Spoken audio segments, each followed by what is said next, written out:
Hello दोस्तों, कैसे हैं आप सब लोग। आई होप आप सब लोग बहुत अच्छे होंगे। दोस्तों, हमारी जो स्टोरी है वो आज फिर से काफ़ी दिनों के बाद हमारे चैनल पर आई है, जिसके पीछे थोड़े से कुछ कारण हैं जो कि आगे मैं आप सबसे ज़रूर डिस्कस करूंगा।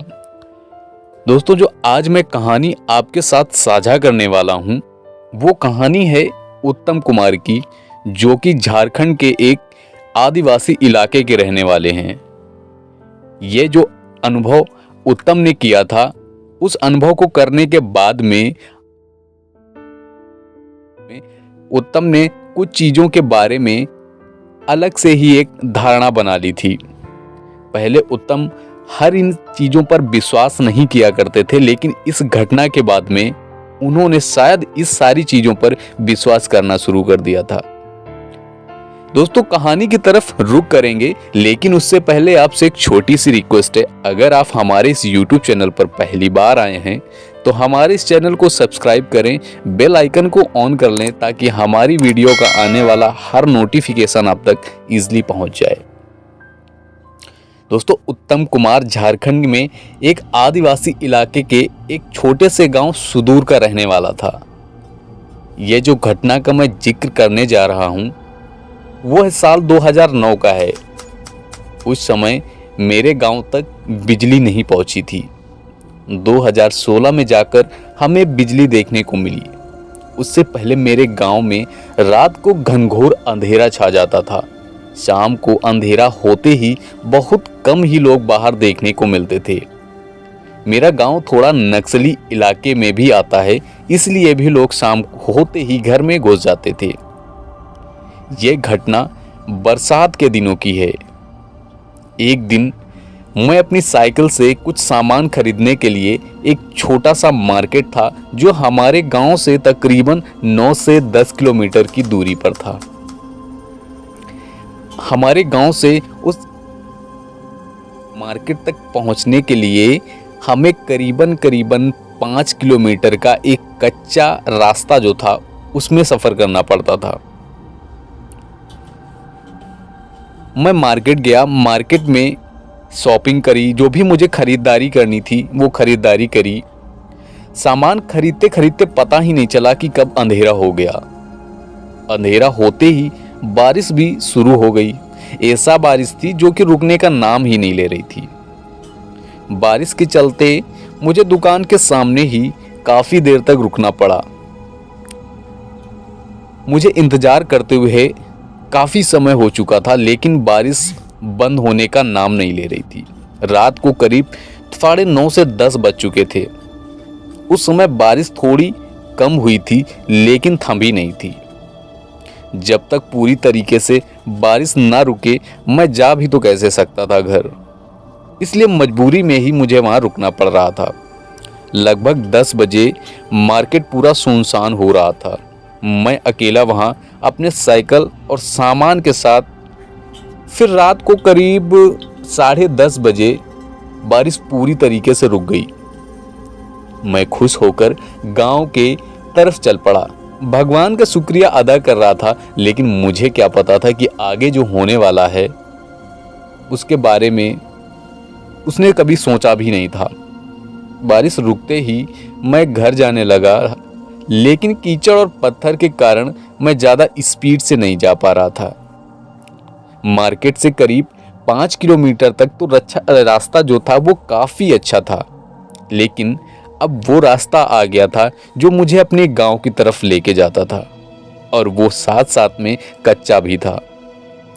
जैसे ही मैंने अपनी साइकिल को उस कच्चे रास्ते की तरफ मोड़ा, अंधेरा बहुत ज़्यादा था। कुछ दूर उस कच्चे रास्ते पर मैं चला ही था। एक हाथ पर हैंडल तो दूसरे हाथ पर टॉर्च।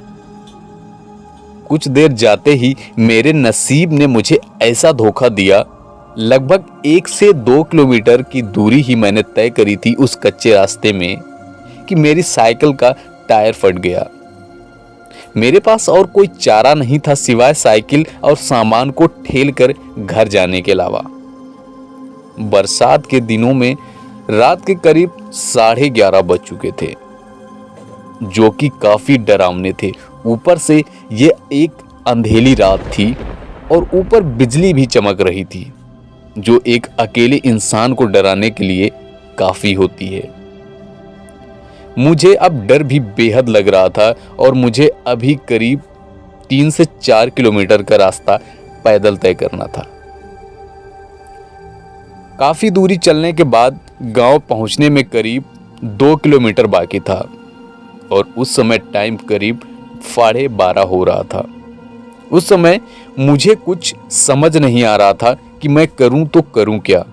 रात इतनी ज्यादा थी, मौसम बारिश का था और अंधेला भी था। ऊपर से रह रहकर वह बिजली का चमकना मानो मेरे रोंगटे खड़े कर रहा था। अंदर से इतना ज्यादा घबरा रहा था मैं कि बस अपने मन ही मन बस यह मनाया जा रहा था कि कितनी जल्दी मैं अपने घर पहुंच जाऊं। गांव पहुंचने में करीब 2 किलोमीटर का रास्ता अभी भी बाकी था। जैसे ही वह आगे मैं बढ़ा तो मुझे ऐसा महसूस हुआ कि मानो कहीं बैंड की आवाज आ रही हो। जैसे कि नॉर्मली बारात होती है तो बैंड की आवाज आती है। मैं काफी खुश हो गया था और आगे की तरफ तेजी के साथ बढ़ रहा था। और इसके बाद मैं कुछ दूर और आगे बढ़ा तो मुझे वहां पे काफी लाइट भी दिखाई दी। लाइट दिखने के बाद मानो मेरे जी में जान आ गई। शरीर में जान आने के बाद में मैं उस बारात की तरफ तेजी के साथ बढ़ रहा था। मैं खुश हो गया और सोचने लगा, चलो कुछ लोग तो यहां पर जरूर होंगे। और मेरा डर अब खत्म हो चुका था। जैसे जैसे मैं करीब जा रहा था मुझे वह आवाज जोर से सुनाई दे रही थी। मैं खुशी से सिर्फ चलता जा रहा था, लेकिन यह जो खुशी थी वो सिर्फ थोड़ी ही देर की थी, जो कि आगे अभी डर में बदलने वाली थी। मुझे जरा सा भी अंदाजा नहीं था। जैसे ही मैंने वहां देखा तो जो देखा मैंने वो सब देखने के बाद में मानो मेरे पैरों तले जमीन खिसक गई। मैंने देखा कि जो बाराती थे उनके ना सर थे और ना ही उनके पैर सीधे थे। बिना सर और उल्टे पैर उन्हें देखकर मैं इतना ज्यादा डर गया था कि मैं अपने मुंह को अपने हाथ से दबाकर बैठ गया। मैंने साइकिल और सामान को छोड़कर जोर जोर से अपने गांव की तरफ भागने लगा। भागते भागते मैंने वो अपने गांव के 2 किलोमीटर का रास्ता करीब 10 से 15 मिनट में तय कर लिया था। घर पहुंचते ही मैंने माँ और अपने पिताजी को सारी बातें बताई जो अभी तक मेरे साथ घटी थी। ये सारी बातें सुनकर मेरे घर वाले सब हैरान हो चुके थे। उन्होंने साइकिल और सामान के बारे में पूछा तो मैंने बताया कि मैंने डर के मारे सब छोड़ छाड़ के वहां से वापस भाग आया हूं। फिर हमारे घर वालों ने हमको काफी देर तक समझाने की कोशिश करी, लेकिन मेरे अंदर डर इतना ज्यादा हावी हो चुका था कि मेरे तो कुछ समझ में नहीं आ रहा था और ना ही मुझे किसी से बात करने की मन कर रहा था। घर वालों ने काफी देर मुझे डर की सारी बातों को हटाने, दिमाग को मेरे उस चीज़ों से हटाने की कोशिश करी। तब मैंने जाकर कहीं मेरे शरीर को थोड़ा सा रिलैक्स महसूस हुआ और इसके बाद मैंने तय किया कि मैं अपने पापा के साथ में जाकर उस जो घटना घटी थी जहाँ मैं अपनी साइकिल छोड़ के आया था वहाँ से अपनी वापस सुबह जाकर साइकिल हो वहाँ से लेकर आऊँगा। किसी तरीके रात कटी। सुबह होते ही मैं अपने पापा के साथ उस घटना के जगह थी वहाँ पर पहुँचा तो वहाँ पर मैंने देखा कि मेरा सारा सामान बिखरा पड़ा हुआ था। साइकिल मेरे एक कच्चे रास्ते की एक खेत में पड़ी हुई थी। फिर हमने तय किया कि अब हम सारा सामान को लेकर वापस घर की तरफ चलें।